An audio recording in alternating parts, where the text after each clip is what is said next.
Sup, sup guys, it's Charlie, right? So we have entered a new season, and yep, I did a very quick run. I'm currently at 83 right now.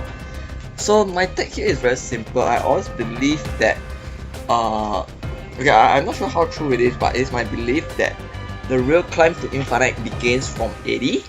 Okay, reason is being, I believe that there is a lot of people who getting to 70 is not that big a problem. It's not that big an issue, and I think that is the first a so-called a serious player, or I mean not a very serious to the level of trying to become number one, or those who actually strive towards infinite.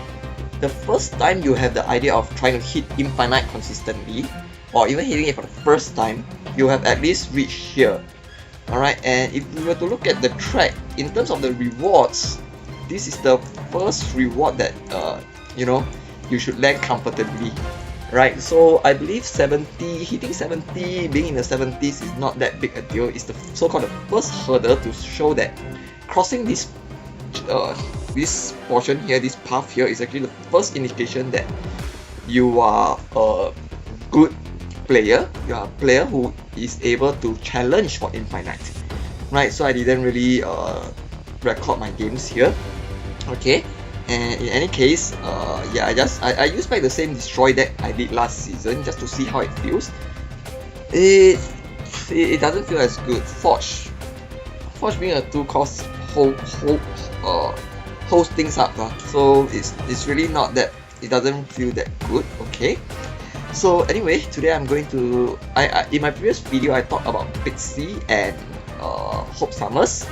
So I still see a few threads on Reddit talking about should I open, what's the value of MMM, Spider Ham, and I realized that maybe I should speak a little bit on the spotlight. Alright, MMM and Spider Ham. But it's actually a very straightforward thing, but I don't know, but maybe it still needs to be said. First of all, okay, if you want to know about what are my thoughts on Pixie, I'll just do a very quick wrap up. I believe it has a very high ceiling, alright, because you shuffle the cost of all the cards in your deck. Alright, imagine you get a 120 Infernaut, or you don't even have to get a 120 Infernaut. Let's say you get a 112 Magneto, or 1-cost Magneto. Alright, that's crazy. Or you get a 1-cost Blue Marvel. That's also insane. Alright, so it has a very high ceiling, okay, but the problem is, okay, there is a hard counter to Pixie, which is MMM. So that's the problem. If Pixie decks becomes very successful, alright, instantly we'll run into a hard counter, and when that happens, it's dead. It's immediately dead, because the purpose of this deck, of Pixie decks, is to shuffle the cost. And if you take that away, you're basically taking away the whole game plan, the whole game play. It works very similar as Miss Negative. If you can't flip those cards, you're pretty much screwed, right? So that it is what it is. I would say that if Pixie becomes popular, then MMM will become popular, and when MMM become popular, Pixie decks will die off, and when Pixie decks die off, MMM will die off. So eventually we'll have to reach some kind of equilibrium. Alright, how many Pixie decks can exist in the environment, alright, in the meta, for it not to warrant so much people to actually do something to counter it. Okay, so my take about Pixie, let the hype, if you want to get it, sure, go ahead. Alright, I mean, if you have more keys than tokens, sure, go ahead and get it, okay? But don't be expecting to play it very happily right now, because yeah, the moment it gets too strong, MMM comes in.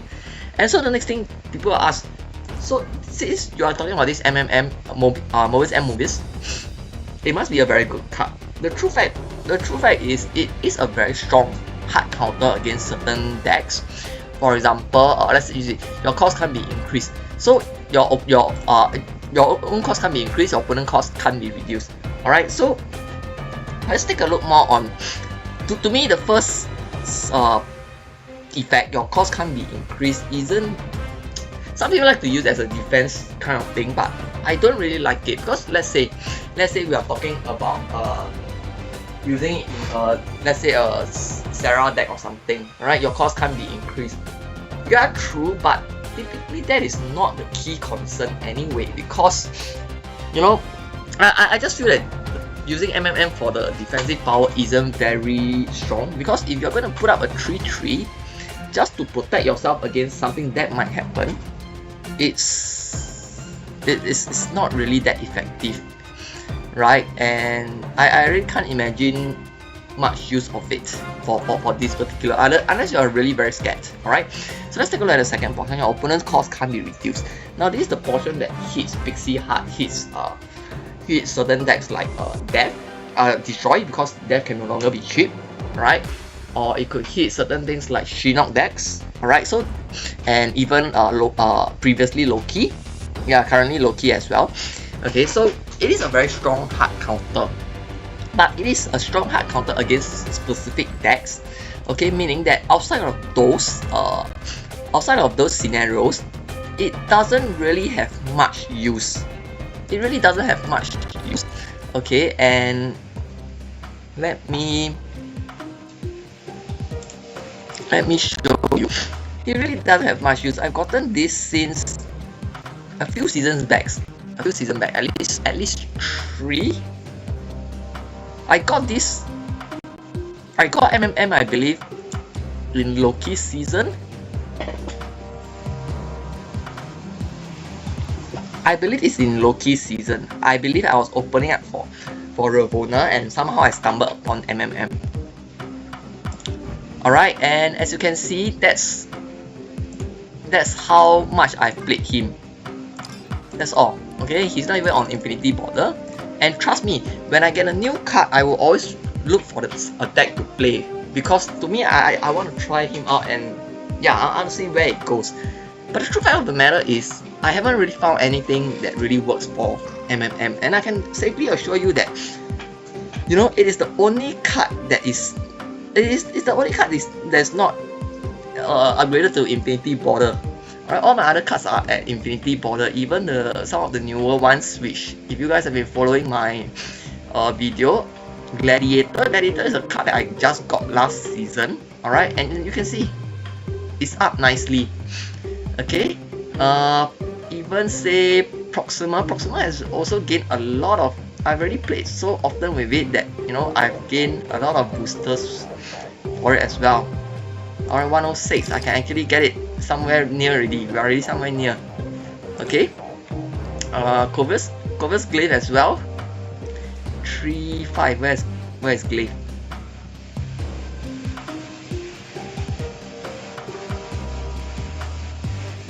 Wait, isn't he a 3-5? Ah, here. Alright, and you can see tons of booster 3-6. Okay, of course for Glaive 3-6, a portion comes from the Conquest shop, right? So that's my take on MMM. You can actually do without it. It's not critical. He is a very strong hard counter against certain decks, alright? But that's about it. And if you happen to bump into those certain decks, retreat. It's as simple as that. Alright? Now the next thing I want to talk about is Spider Ham. I think Spider Ham is kind of either you love him or you don't. Either you rate him very highly for that chance, or you just think that, you know, it's nothing much.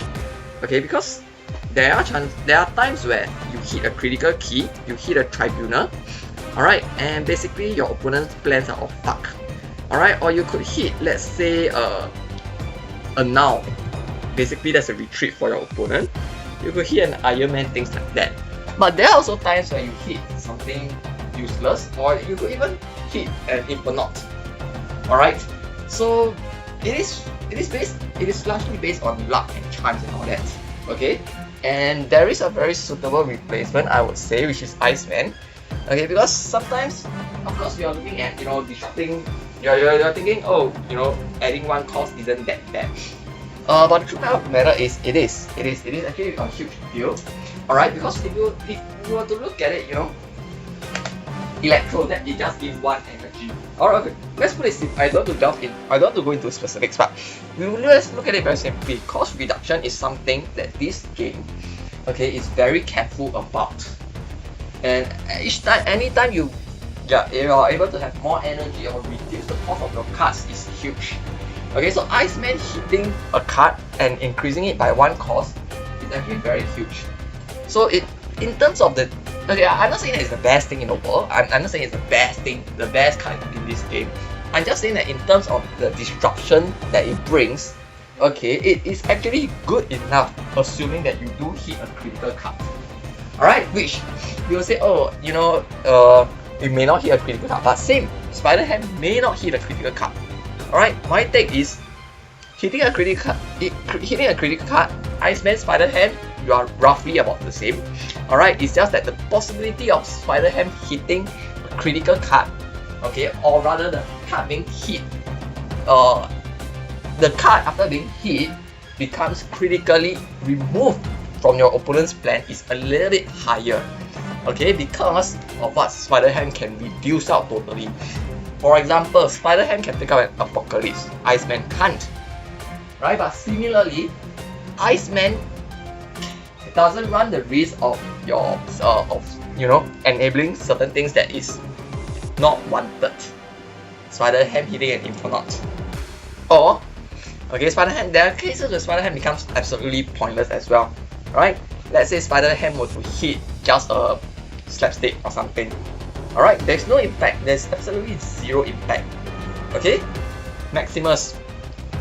Yes, there's the additional effect, but let's not talk about the effect, the drop the card destroy.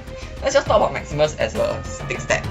Alright, it doesn't matter it being a 2/6 Maximus or a 2/6 pick that goes down. Alright, and if a Gladiator, if you are going against a Sarah control, Gladiator is typically played on the last turn just in case, you see. So it doesn't matter if it's a 3/8 Gladiator or a 3/8 pick. It really doesn't matter at all. So there are times where Spider Ham will be a dart. On the other hand, Iceman won't, alright? Because if your Iceman hits Maximus, a 3/6 Maximus is more difficult to manage. A 4/8 Gladiator is actually not good at all, right? So it's pros and cons. Okay, I would think that this entire I'm sitting on this entire spotlight week, right? Because I don't really. Alright, my playstyle is very simple, it's very straightforward. So Pixie doesn't really entice me much, right? Unless I somehow see some shenanigans that I like. MMM, I already have it, alright? But even then, if let's say you don't, I don't think he is that critical. Alright, you can still get to infinite. Currently, there are no metal decks that MMM hard counters. Okay, to the point that there's no decks in the meta that is hard countered by MMM. Wait, that sounds wrong. Okay, what I'm saying is, currently, the decks that MMM hard counters are not that prevalent in the meta. Yes, that's what I meant. Right? So, if you do meet those decks, just retreat, it's fine. It's not like it's going to cost you a ton of cubes. You can still get to, I'm very very sure you can still get to infinite. Even if you were to just retreat against those decks. Or try your best to play it out and then retreat if you can't, right? So I don't think MMM is that critical unless somehow Pixie becomes a huge thing. Then yeah, maybe you might want to equip yourself with MMM, alright? But it's not like everybody's gonna have Pixie anyway. Spider Ham, as I've explained, I don't think it's that critical. I really don't think it has a huge. Don't get me wrong, I do believe Spider Ham is better than Iceman, alright, but I don't think it's that much better, alright. It doesn't move the needle that much for you to actually actively try to get Spider Ham. Alright, that's my take on the spotlight cards this week. Hope you do like my analysis, and I hope my analysis did help you out in your decision making. Cheers.